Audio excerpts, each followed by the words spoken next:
Hello दोस्तों। आज की इस वीडियो में हम लोग बहुविकल्पीय प्रश्न को डिस्कस करने वाले हैं। और टोटल जो हमारा बहुविकल्पीय प्रश्न होगा वो आज की वीडियो में 55 होगा। और ये 55 जो एमसीक्यूज हैं ये हमारा बेस्ड होंगे जो हमारा अध्याय 1 है, न्यू एनसीईआरटी का क्लास 6 जो हम सामाजिक विज्ञान है या भूगोल उसको बोलिए, इसके अध्याय 1 पे बेस्ड है। ठीक है, तो अध्याय 1 का क्या नाम है? पृथ्वी पर स्थानों का पता लगाना। पृथ्वी पर स्थानों का पता लगाना। तो आपको बहुत मज़े आने वाले हैं यदि आपने इन सारे एमसीक्यूज को आपने यहाँ पे सॉल्व कर लिया तो आप समझ लेना कि अध्याय 1 आपका कंप्लीट हो गया है। आपका फुल अंडरस्टैंडिंग इस अध्याय पे हो गया है। तो कमेंट करके आप जरूर बताइएगा कि 55 में से आपके कितने जो बहुविकल्पी प्रश्न हैं वो आपके सही होते हैं। तो चलो हम लोग आज का वीडियो स्टार्ट करते हैं। और जो हमारा पहला यहाँ पे प्रश्न है वह है, पृथ्वी पर किसी स्थान की सही स्थिति जानने के लिए किन दो चीज़ों की आवश्यकता होती है? पृथ्वी पर किसी स्थान की सही स्थिति जानने के लिए किन दो चीज़ों की आवश्यकता होती है? आप बताओ। यहाँ पे 4 ऑप्शन दिए गए हैं, इसमें से कौन से हमारे आंसर होगा? मान लो हमारा दिल्ली, ठीक है, दिल्ली की सही लोकेशन जाननी है तो उसके लिए क्या क्या आप बताएंगे? हम बताएंगे अक्षांश और देशांतर। ठीक है, दिल्ली की लैटिट्यूड और लॉन्गिट्यूड दोनों हम बताएंगे, तब हमें पता चलेगा कि सही स्थिति क्या है। तो 1 का हमारा आंसर हो जाएगा बी, अक्षांश और देशांतर। ठीक है, अब दूसरे प्रश्न पे चलते हैं। भूमध्य रेखा किस प्रकार की रेखा है? भूमध्य रेखा किस प्रकार की रेखा है? देखो, आप बताओ। यहाँ पे 4 ऑप्शन दिए गए हैं, इसमें से किस प्रकार की हमारा भूमध्य रेखा है? इसका आंसर हो जाएगा बी, भूमध्य रेखा हमारा विषुवत रेखा है। ठीक है, भूमध्य रेखा को क्या बोलते हैं? विषुवत रेखा भी बोलते हैं।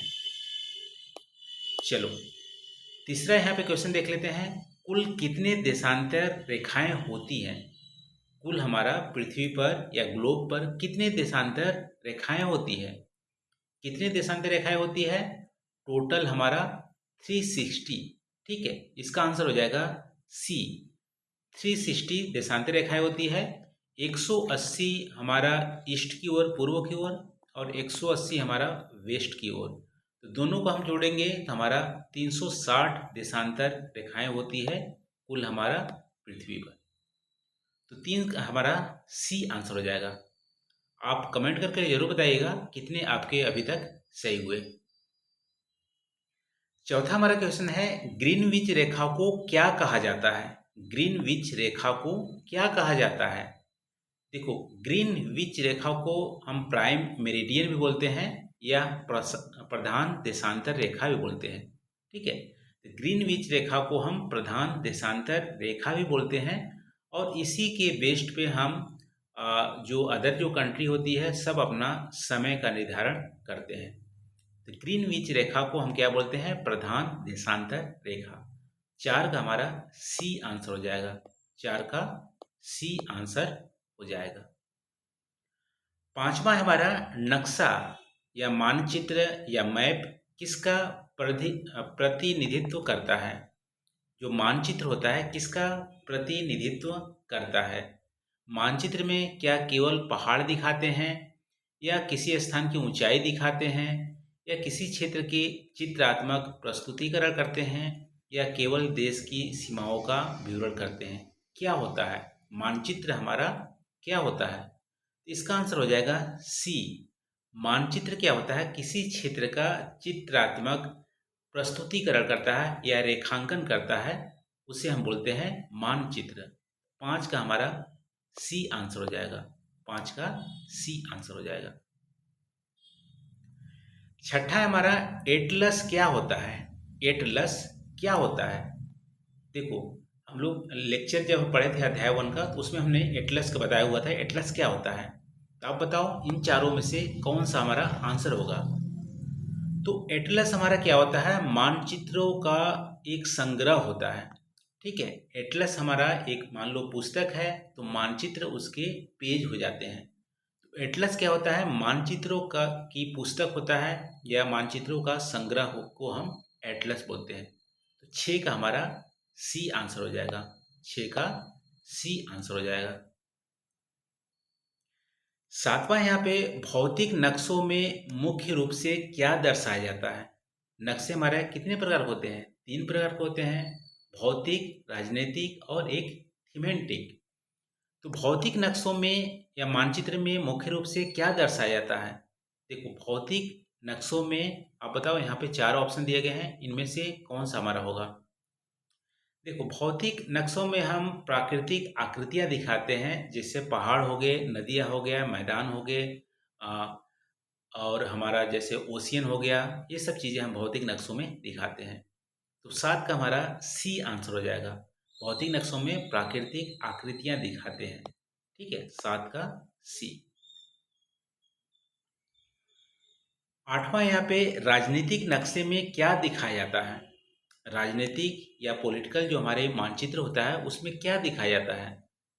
देखो, यहाँ पे 4 ऑप्शन दिए हैं, आप बताइए राजनीतिक नक्शे में क्या दिखाया जाता है? देखो, राजनीतिक नक्शे में जैसा नाम है कि राजनीतिक जो हमारे परिदृश्य होते हैं उसको दिखाया जाता है। जैसे देश का, राज्य का या नगर का जो सीमाएं होती है उसकी यहाँ पे दिखाया जाता है। तो राजनीतिक नक्शे में देश, राज्य, नगर की सीमाएं दिखाई जाती है। तो 8 का हमारा बी आंसर हो जाएगा। 9वां यहाँ पे नीचे दिए गए विकल्पों में से कौन सा थीमेटिक मैप का उदाहरण है? तीसरा जो हमारा मैप है थीमेटिक मैप।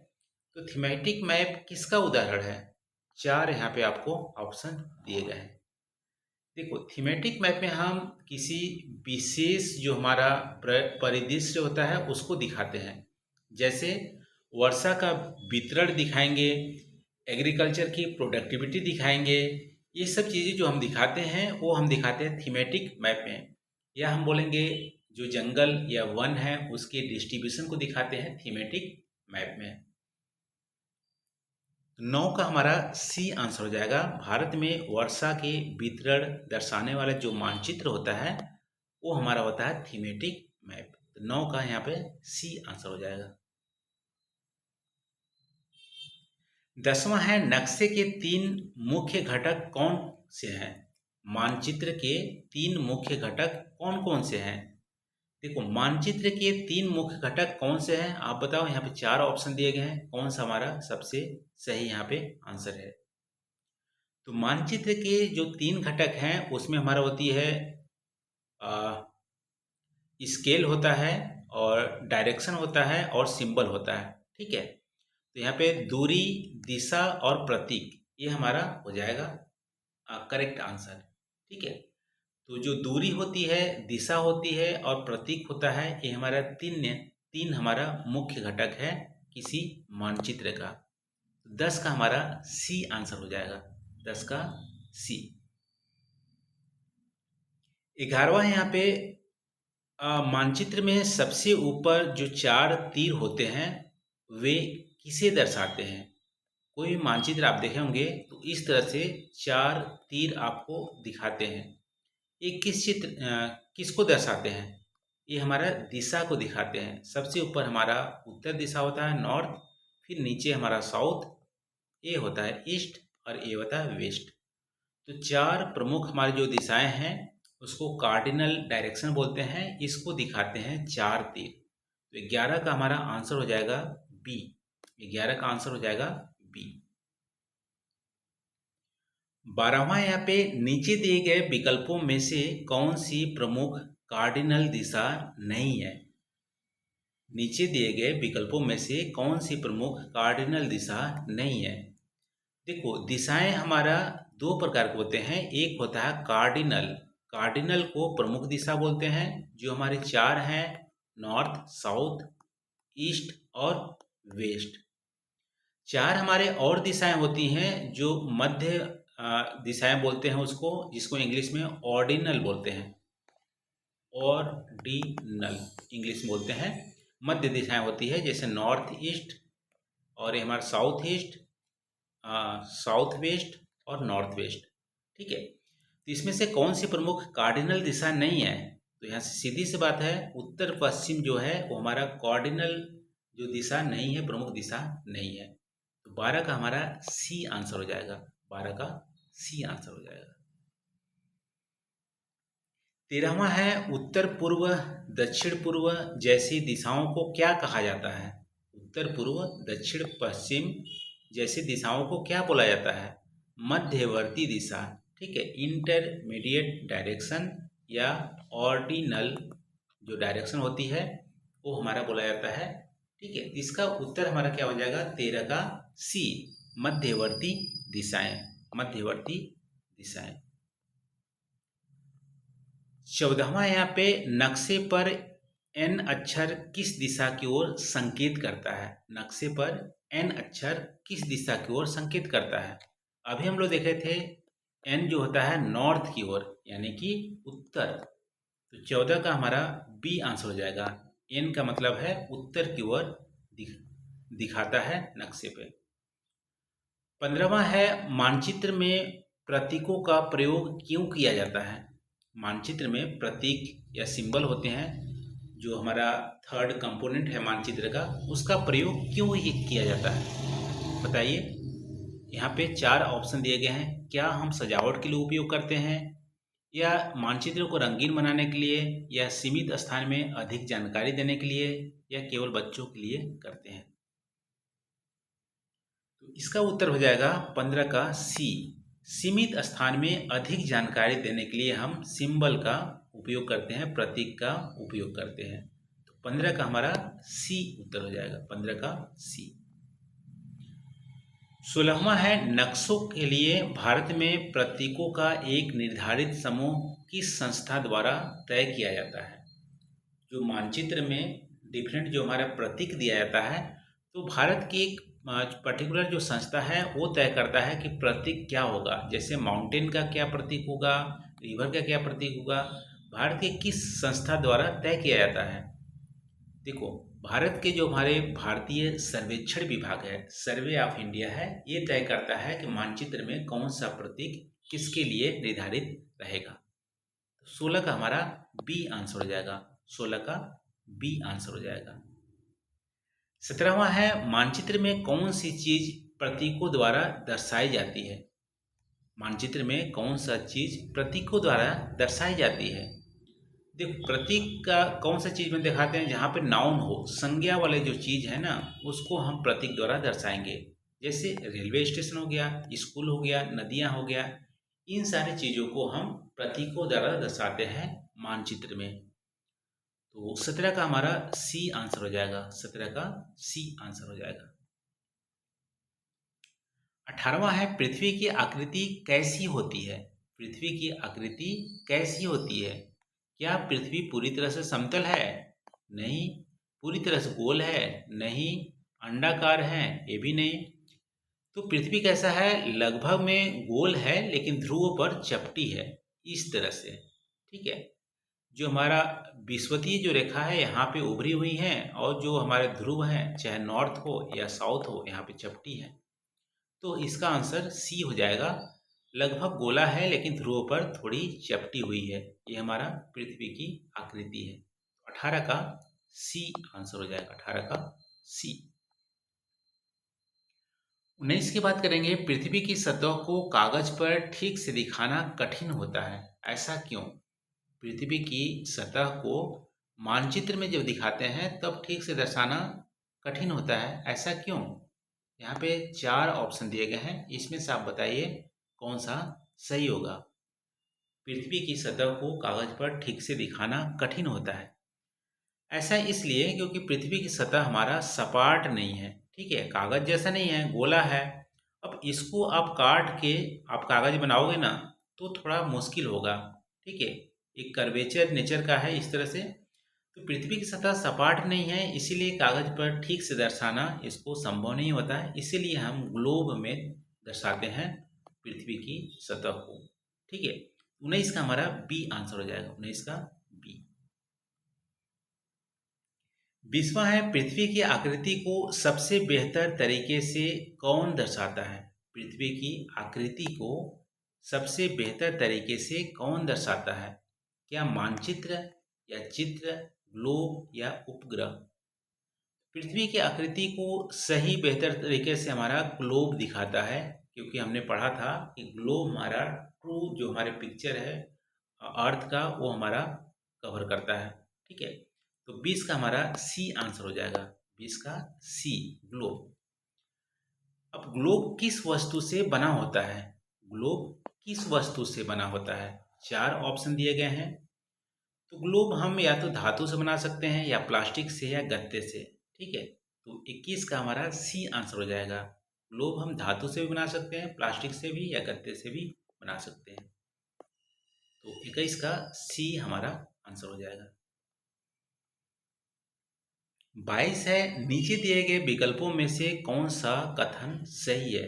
नीचे दिए गए 4 विकल्प में से कौन सा कथन सही है आपको बताना है। पहला कथन है, नक्शा गोल आकार को पूरी तरह सही दर्शाता है। नक्शा गोल आकार को पूरी तरह से सही दिखाता है। बिल्कुल गलत है, क्योंकि गोल वस्तुओं को आप मान लो एक ऑरेंज का छिलका है, तो ऑरेंज का छिलका को आप जैसे ही समतल करोगे, इसको काट के प्लेन बनाओगे ना, तो पूरी तरह से सही आप नहीं दिखाएगा। उसी तरह से हमारा जो मानचित्र हमारा 2D आकृति होता है, 2 आयाम इसके होते हैं, तो गोल वस्तु को कैसे सही से दिखाएगा? ये हमारा गलत हो जाएगा। ग्लोब पृथ्वी की भौगोलिक विशेषताओं को बेहतर दिखाता है, ये हमारा सही आंसर हो जाएगा। ग्लोब हमारा सही में पृथ्वी की जो भौगोलिक आकृति है, क्योंकि पृथ्वी की जो भौगोलिक आकृति है वो हमारा 3 आयाम है, उसके 3D डायमेंशन है। ग्लोब भी हमारा 3D रिप्रेजेंटेशन होता है, तो यही हमारा बी हमारा आंसर हो जाएगा। नक्शा और ग्लोब एक ही काम करते हैं, बिल्कुल गलत है। दोनों का काम अलग अलग है। ग्लोब पर सीमाएं नहीं होती है, बिल्कुल होती हैं ग्लोब पर भी सीमाएं। तो 22 का हमारा बी आंसर हो जाएगा। ग्लोब पृथ्वी की भौगोलिक विशेषताओं को बेहतर दिखाता है। 22 के बाद 23, चेस बोर्ड पर हर खाने को पहचानने के लिए किनका उपयोग किया जाता है? चेस बोर्ड आपने खेला होगा, तो चेस बोर्ड पर हर खाने को पहचानने के लिए किनका उपयोग किया जाता है? बताइए। यहाँ पे 4 ऑप्शन दिए गए हैं। तो चेस बोर्ड पर हर खाने को पहचानने के लिए अक्षर और संख्याएं का उपयोग करते हैं। अक्षर और संख्याओं का उपयोग हम करते हैं। ठीक है, तो इसका आंसर हमारा बी हो जाएगा। इसका आंसर बी हो जाएगा। 23 का बी। 24 है, मानचित्र की तुलना में ग्लोब की सबसे बड़ी विशेषता क्या है? मानचित्र की तुलना में ग्लोब की सबसे बड़ी विशेषता क्या है? देखो, मानचित्र हमारा 2D होता है, ठीक है, 2 आयाम होते हैं। ग्लोब हमारा 3D होता है, 3 आयाम होते हैं। ठीक है, एक ग्लोब हो गया, एक मानचित्र हो गया। तो पृथ्वी की त्रिआयामी मॉडल को दिखाता है, यही हमारा ग्लोब की सबसे बड़ी विशेषता है। 24 का हमारा सी आंसर हो जाएगा। 24 का सी आंसर हो जाएगा। 25 है, पृथ्वी की उत्तरी और दक्षिणी छोर पर स्थित बिंदुओं को क्या कहते हैं? पृथ्वी पर उत्तरी और दक्षिणी और छोर पे बिंदुओं को क्या बोलते हैं? ये हमारा नॉर्थ पोल हो गया, ये हमारा साउथ पोल हो गया, यानी ध्रुव बोलते हैं। ध्रुव, उत्तर में उत्तरी ध्रुव, दक्षिण में दक्षिणी ध्रुव। 25 का हमारा सी आंसर हो जाएगा, ध्रुव। 25 का हमारा सी आंसर हो जाएगा। 26 है, भूमध्य रेखा या इक्वेटर की स्थिति क्या होती है? भूमध्य रेखा की स्थिति कहाँ होती है? देखो, भूमध्य रेखा पृथ्वी के बीचों बीच पाया जाता है। ये हमारा नॉर्थ हो गया ध्रुव, ये साउथ, इसके बीचों बीच में। ठीक है, तो आप बोलेंगे उत्तरी और दक्षिणी ध्रुव के बीच में पाया जाता है। ठीक है, उत्तरी और दक्षिणी ध्रुव के बीच में यहाँ पे ये हमारा इक्वेटर पाया जाता है, जो पृथ्वी के 2 गोलार्धों को उत्तरी गोलार्ध और दक्षिणी गोलार्ध में बांटता है। तो 26 का उत्तर हमारा सी हो जाएगा। 26 का उत्तर सी हो जाएगा। 27 है, अक्षांश किस दिशा में खींची गई काल्पनिक रेखाएं होती है? अक्षांश या लैटिट्यूड जो होती है, किस दिशा में खींची जाती है? ये लेटे हुई लाइन होती है। इसका मतलब हमारा पूरब और पश्चिम दिशा में खींची जाती है। अक्षांश हमारा पूरब और पश्चिम दिशा में खींची गई काल्पनिक रेखाएं हैं। ठीक है, 27 का हमारा बी आंसर हो जाएगा, 27 का बी। 28 है, सबसे बड़ा अक्षांश वृत्त कौन सा है? सबसे बड़ा जो लैटिट्यूड है कौन सा है? तो सबसे बड़ा लैटिट्यूड हमारा भूमध्य रेखा है, इक्वेटर, विषुवतीय वृत्त इसको बोलते हैं। सबसे बड़ा हमारा अक्षांशीय वृत्त है, तो 28 का हमारा सी आंसर हो जाएगा। 29 है, भूमध्य रेखा का अक्षांश मान क्या होता है? भूमध्य रेखा का अक्षांश मान हमारा क्या होता है? 0 डिग्री। ये भूमध्य रेखा है। 23.5 डिग्री उत्तर को हम कर्क रेखा बोलते हैं, 23.5 डिग्री दक्षिण को मकर रेखा बोलते हैं। ये हमारा आर्कटिक और अंटार्कटिक रेखा है, ये हमारा ध्रुव वाला है। 29 का हमारा डी आंसर हो जाएगा। जो भूमध्य रेखा का अक्षांशीय मान हमारा क्या है? 0। 30 है, अक्षांश रेखाएं जैसे जैसे ध्रुव की ओर बढ़ती हैं उनकी लंबाई में क्या परिवर्तन होता है? अक्षांश रेखाएं जैसे जैसे ध्रुव की ओर बढ़ती हैं, इधर या इधर बढ़ती हैं, तो लंबाई क्या होते हैं? लंबाई घटते जाते हैं, लंबाई हमारा घटते जाती है। इसका आंसर हो जाएगा बी। अक्षांश रेखाएं जैसे जैसे ध्रुव की ओर बढ़ती हैं लंबाई क्या होती है? घटती है। 31 है, 90 डिग्री नॉर्थ और 90 डिग्री साउथ क्रमशः कहाँ स्थित है? 90 डिग्री नॉर्थ और 90 डिग्री साउथ कहाँ स्थित है? ध्रुव में। ठीक है, तो उत्तरी और दक्षिणी ध्रुव में हमारा स्थित है। 90 डिग्री नॉर्थ हमारा उत्तरी ध्रुव में और 90 डिग्री साउथ हमारा दक्षिणी ध्रुव में। 31 का हमारा सी आंसर हो जाएगा, 31 का सी आंसर हो जाएगा। निम्न में से कौन सा कथन सही है? निम्न में से कौन सा कथन सही है? सभी अक्षांश रेखाएं समान लंबाई की होती हैं, ये हमारा गलत है, क्योंकि इक्वेटर सबसे बड़ा होता है। जैसे पोल की ओर जाते हैं, ध्रुव की ओर जाते हैं, अक्षांश की लंबाई हमारी घटती जाती है।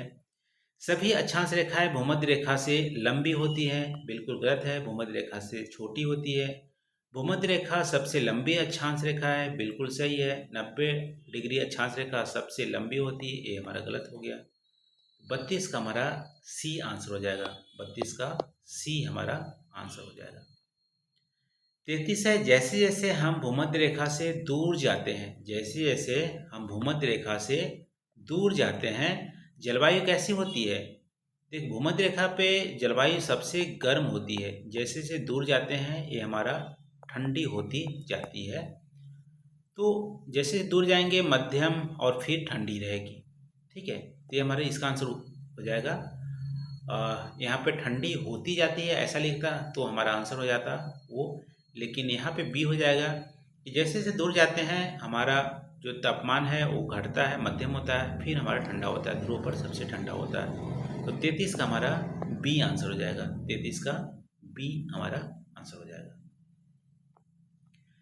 34 है, गर्म समशीतोष्ण और शीत जलवायु क्रमशः किस अक्षांश पर पाए जाते हैं?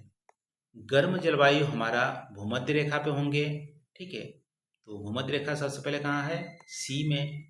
समशीतोष्ण हमारा समशीतोष्ण वाले में होंगे, 30 से 60 डिग्री जो है वहाँ पे होंगे, और ध्रुव हमारा वहाँ पे शीत जलवायु होगा। तो 34 का हमारा उत्तर हो जाएगा सी, भूमध्य रेखा समशीतोष्ण और ध्रुव। ठीक है, 34 का सी। 35 हमारा है, देशांतर रेखाएं को क्या कहा जाता है? देशांतर रेखाओं को क्या कहा जाता है? देखो, देशांतर रेखाओं को मेरिडियन बोला जाता है। ये हमारी जो देशांतर रेखाएं है ना, इसको मेरिडियन बोलते हैं। तो 35 का हमारा सी आंसर हो जाएगा, 35 का सी। देशांतर रेखाएं कहाँ से कहाँ तक जाती हैं? देशांतर जो रेखाएं होती है वो हमारा उत्तर से दक्षिण की ओर जाती हैं, और ये हमारे ध्रुव से ध्रुव की ओर जाती हैं। ये उत्तर ध्रुव है, ये हमारे दक्षिणी ध्रुव है। तो उत्तर से दक्षिणी ध्रुव की ओर जाती हैं। ठीक है, तो ध्रुव से ध्रुव ये हमारा करेक्ट आंसर हो जाएगा, 36 का सी, ध्रुव से ध्रुव तक हमारा जाता है, 36 का हमारा सी आंसर हो जाएगा। प्रधान देशांतर रेखाएं या प्राइम मेरिडियन किस स्थान से होकर गुजरती है? जो प्राइम मेरिडियन है, प्रधान देशांतर रेखा है, किस स्थान से गुजरती है?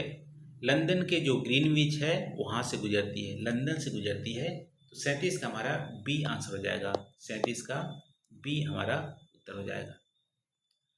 38 है, प्रधान देशांतर रेखाएं का डिग्री मान क्या होता है? प्राइम जो मेरिडियन है उसका डिग्री मान क्या है? 0 डिग्री।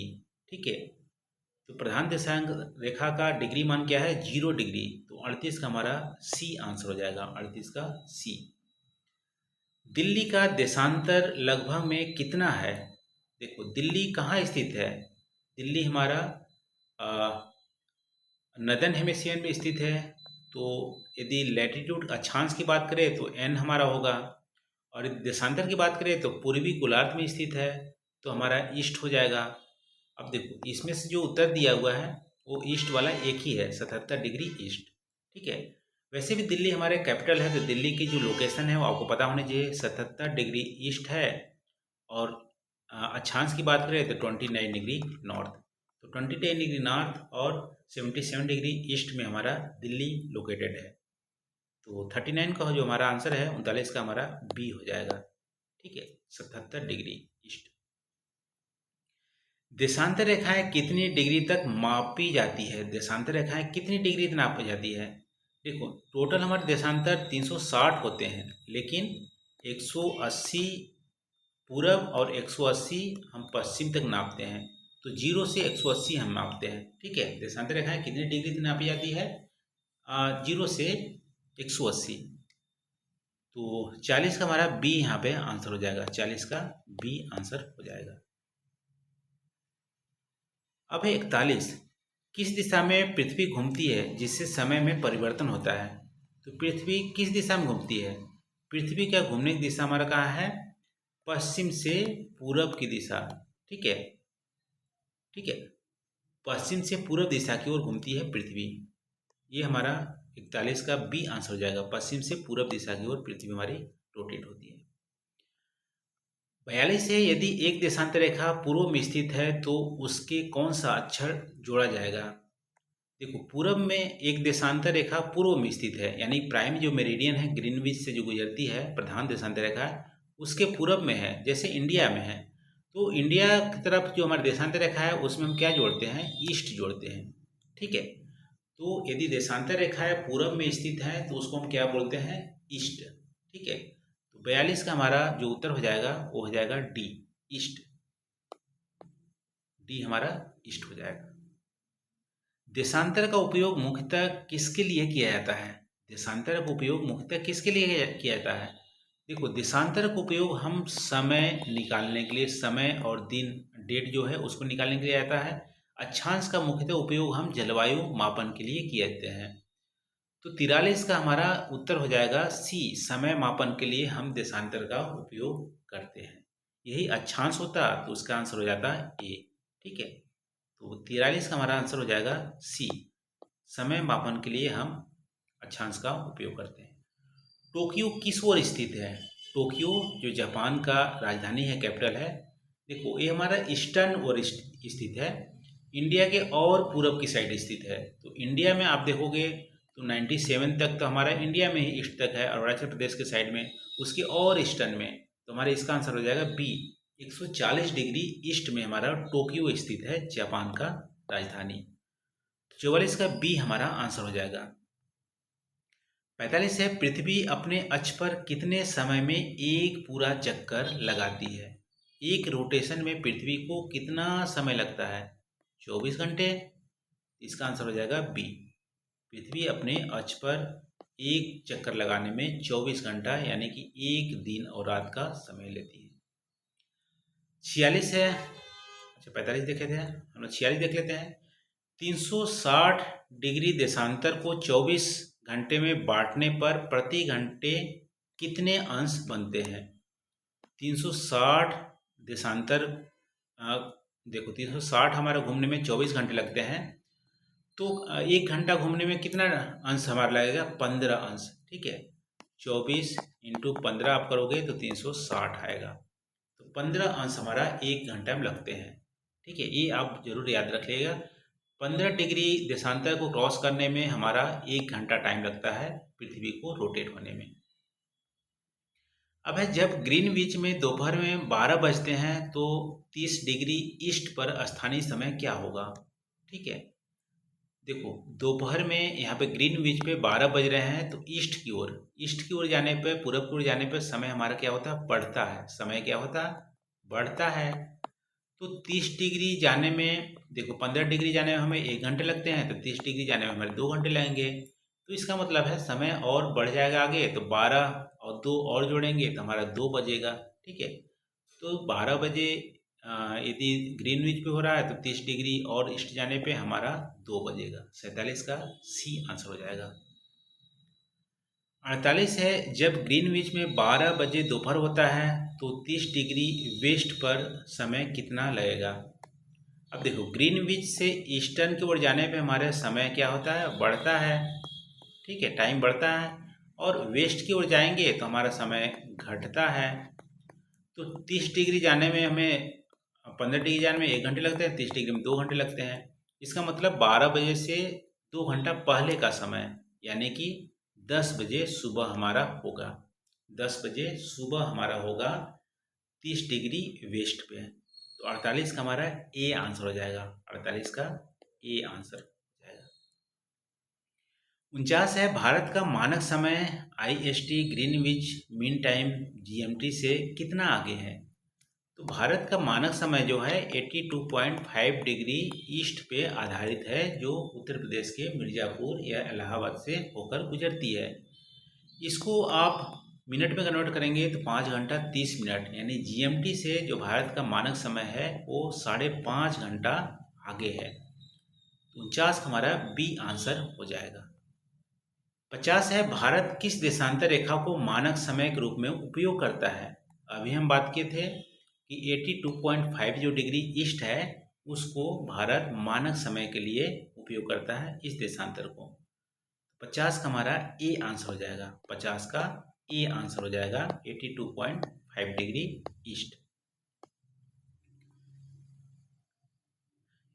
51 है अंतर्राष्ट्रीय तिथि रेखा इंटरनेशनल डे टाइम है किस देशांतर के आसपास स्थित है? तो अंतर्राष्ट्रीय जो हमारे डेट टाइम है, देखो 0 डिग्री जो देशांतर है इस पे तो हमारा समय जो ग्रीनविच है वो हमारा इससे निर्धारित होता है। इंटरनेशनल डेट टाइम जो होता है हमारा 180 डिग्री जो देशांतर रेखाएं हैं, देखो 180 डिग्री ईस्ट बोलो या 180 डिग्री वेस्ट बोलो, दोनों घुमा के एक ही रेखा है, इसलिए यहाँ पे 180 डिग्री ही सिर्फ दिया गया है। 180 डिग्री जो देशांतर रेखा है ना, उसी से हमारा इंटरनेशनल डेट टाइम हमारा कैलकुलेट होता है, जो लगभग में प्रशांत जो महासागर है वहाँ से गुजरता है। 52 वाला बहुत अच्छा प्रश्न है यहाँ पे। यदि आप इंटरनेशनल डेट टाइम को पश्चिम से पूर्व की ओर पार करते हैं, पश्चिम से पूर्व की ओर, देखो पश्चिम कहाँ पे है? पश्चिम हमारे यहाँ है, यहाँ से यदि पूर्व की ओर आप जाते हो, ठीक है, तो आपको क्या करना होगा? आपको क्या करना होगा? देखो जो हमारे दिनांक है ना, एक दिन घटाएंगे, क्योंकि हमारा जो अर्थ कैसे रोटेट करता है? पश्चिम से पूर्व की ओर। ठीक है, तो पश्चिम से पूर्व की ओर, तो पूर्व में तो अभी एक दिन पहले ही होगा ना। ठीक है, अभी तो पृथ्वी यहीं पे रोटेट कर रही है, यहाँ से ऐसे पूरब की ओर जाएंगे तो एक दिन पूरब के दिन एक दिन क्या होता है? पहले होगा। तो तारीख में एक दिन घटाना पड़ेगा। पश्चिम से पूरब की ओर जाएंगे तो इंटरनेशनल डेट टाइम लाइन को क्रॉस करेंगे तो एक दिन हमें घटाना पड़ेगा। तो 52 का हमारा सी आंसर हो जाएगा। 52 का सी हो जाएगा। 53 हमारा टाइम जोन कितने डिग्री के अंतर पर बनाए जाते हैं? देखो टाइम जोन हमारे 24 बनाए गए हैं स्टैंडर्ड। ठीक है, इसका मतलब 15 डिग्री के अंतर पे हमारा टाइम जोन बनाए गए हैं, क्योंकि 15 डिग्री के अंतर पे 1 घंटे का अंतर होता है। तो 15 डिग्री अंतर पे हमारा टाइम जोन बनाया जाता है। तो 53 का हमारा सी आंसर हो जाएगा। 53 का सी। 54 है किस कारण से टाइम जोन की सीमाएं सीधी रेखा में नहीं होती है? जो टाइम जोन है ना, 100 जो टाइम जोन है उसकी सीधी रेखाएं नहीं होती है, क्योंकि सीधी रेखाएं यदि आप करोगे ना तो हर कंट्री की एक तो टाइम जोन होता नहीं है, सब कंट्री अपने अपने हिसाब से टाइम जोन अपना डिसाइड किया हुआ है, तो सीधी रेखा नहीं हो सकती है। मान लो रसिया और चाइना और इंडिया कि एक दो देशांतर है, तो एक टाइम जोन तो तीनों का नहीं है, टाइम जोन अलग अलग है। इसलिए अंतर्राष्ट्रीय सीमाओं का पालन करने के कारण सबने अपना टाइम जोन अलग अलग बना रखा है। इसीलिए टाइम जोन की जो सीमाएं हैं सीधी रेखा में नहीं होती है। तो 54 का हमारा सी आंसर हो जाएगा, 54 का सी। आज का लास्ट हमारा प्रश्न है, सबसे लंबी अक्षांश रेखा कौन सी है? सबसे लंबी जो अक्षांश रेखा है कौन सी है? भूमध्य रेखा ही है, 0 डिग्री जो हमारा लैटिट्यूड है, इक्वेटर है, सबसे लंबी अक्षांश रेखा है। तो ये रहा दोस्तों अध्याय 1 का। आज हम लोग समरी के रूप में 55 बहुविकल्पीय प्रश्नों को हमने डिस्कस किए, MCQs। इसमें से कितना आपका सही हुआ आप ज़रूर कमेंट करके आप बताना। तो आज के लिए बस इतना ही। थैंक यू दोस्तों, मिलते हैं अगले वीडियो में, नए टॉपिक हम लोग पढ़ेंगे। Thank you.